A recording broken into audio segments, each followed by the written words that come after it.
What's going on, everybody? Another episode of 4x4 Camping and Adventures. And in today's episode, something new, something awesome for the Triton has just happened, and I can't wait to actually show you. So without any further ado, let's actually get into it and show you guys what it's all about.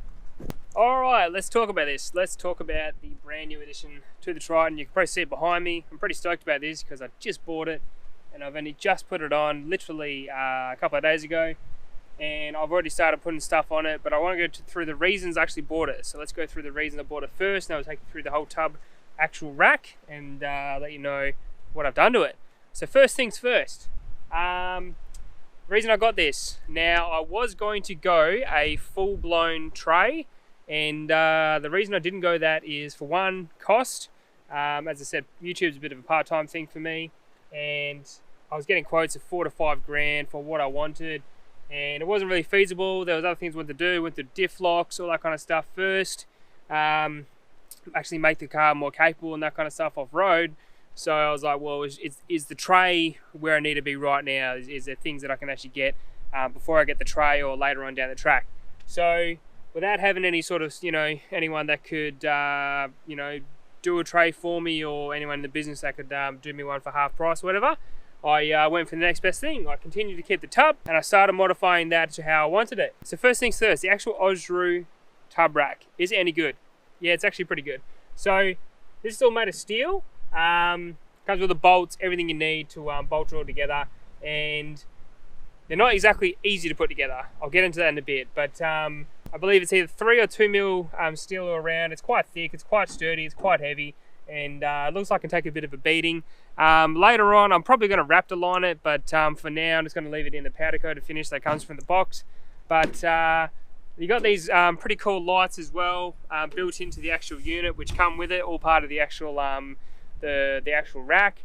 And I've actually just wired them up to my reverse lights, mainly because I've got no real need to have light, shooting out here. Don't really see a need for that. And yeah, it's looking pretty good. I'm actually pretty stoked with it. So yeah, I suppose the way I'm looking at it now is I've got Kickass and Australian Direct as a partner in the company, and we're going to do some stuff together. I've already bought some gear from them, DC to DC charger. I'm going to do a different 12 volt setup. That's all rocked up. So I'll be doing a full-on video about my 12 volt setup as well. It's going to be all on the tray. It's going to be awesome. So you'll see that in the next couple of weeks as well. I'm going to be mounting a full-blown 250 watt solar panel on the top here. So there's going to be a 250 watt solar panel, which is also sort of going to act like a roof as well, because it's going to fill up this main area in the middle here perfectly. So that's just going to keep my fridge going pretty much forever.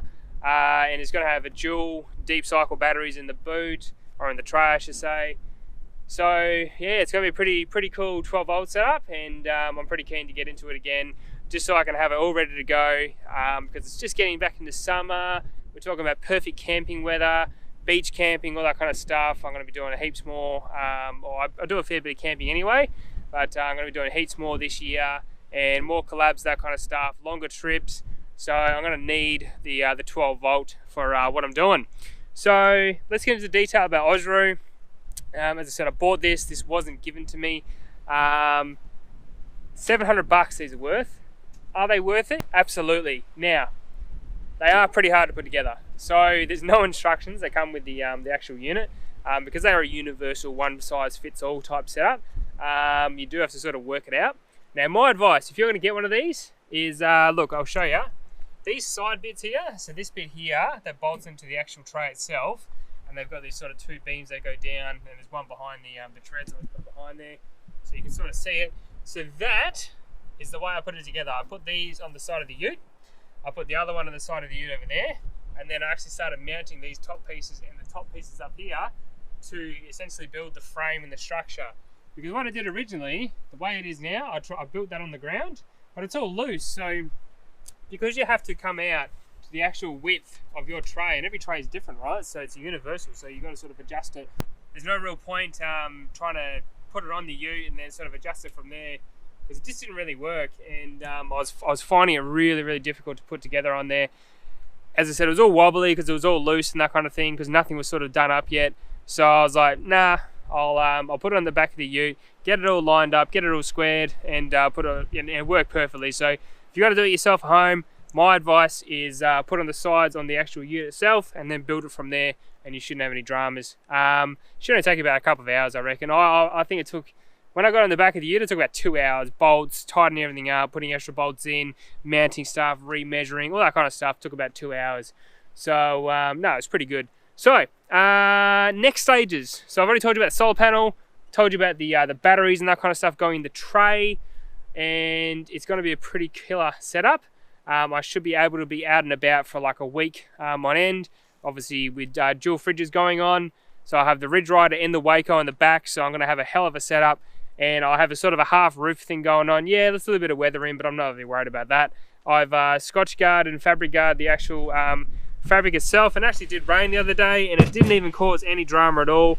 It's actually pretty good stuff, this. I mean, it is Kings, but as much as that's pretty average stuff these days, it's actually not too bad at all. So yeah, obviously so if you look at it this way, it might be a bit easier. So you can sort of see the gap there. This is all going to be covered, so essentially this whole area is going to be covered.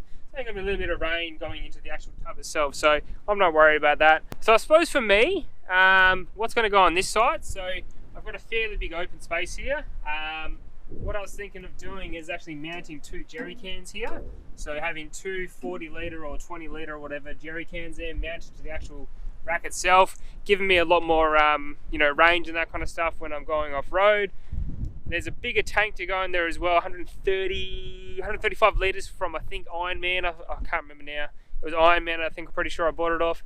135 litre tank going in. So the idea is, the idea I'm trying to get is, I want to have at least 1,500 kilometers between trips. So when I'm doing like long distance and that kind of stuff, which I'm going to be doing a lot more next year, yeah, I'm going to have a little bit less, fill ups, that kind of stuff on the way. There's going to be a a water tank going in here as well. So a 40, or I think it's actually an 80 litre water tank going in here. So it's going to fill up that space.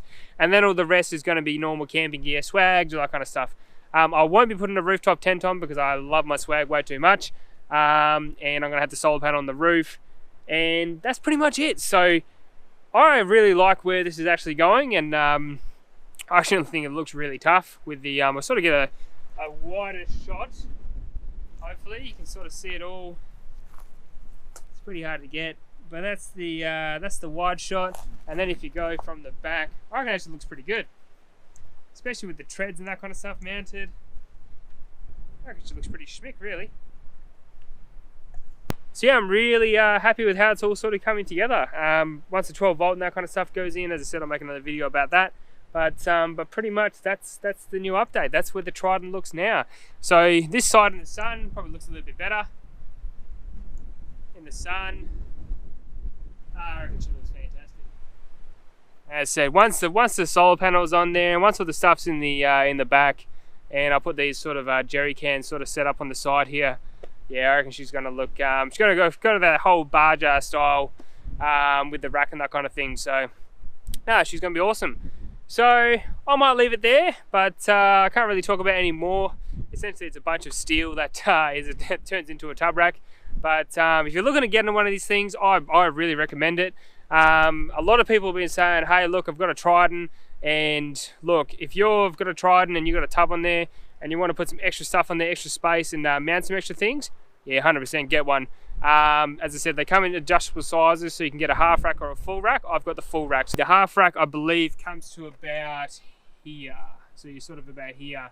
It sort of cuts it off pretty short, but then I can't access my fridge and that kind of stuff, so I went with a full rack. But yeah, no, I'm pretty stoked with that. So you've seen plenty more where this came from. As I said, this is the first stage. Solar panels, 12 volt, all that kind of stuff is going to be added to this, and that will be all filmed soon. There's another video coming up which is going to be a little bit different. It's going to be involve me removing my whole front end. Yes, that's right. I have the brand new intercooler coming as well from Plasman, and the whole new fitting kit. So that's going to be installed in the car as well. So look out for that video coming very, very soon. And I'm really stoked about that because it's going to make the car just even more capable. Front diff lock's on its way. And there's a whole bunch of other stuff I can't even think of. There's a whole bunch of other stuff coming for the car. I've gone out and bit splurged pretty hard and bought some stuff for the car. So as always, I might see you out in the tracks and trails, and if I don't see you out in the tracks and trails, I might see you in the next video. If I don't see you in the next video, I shall see you later. Bye.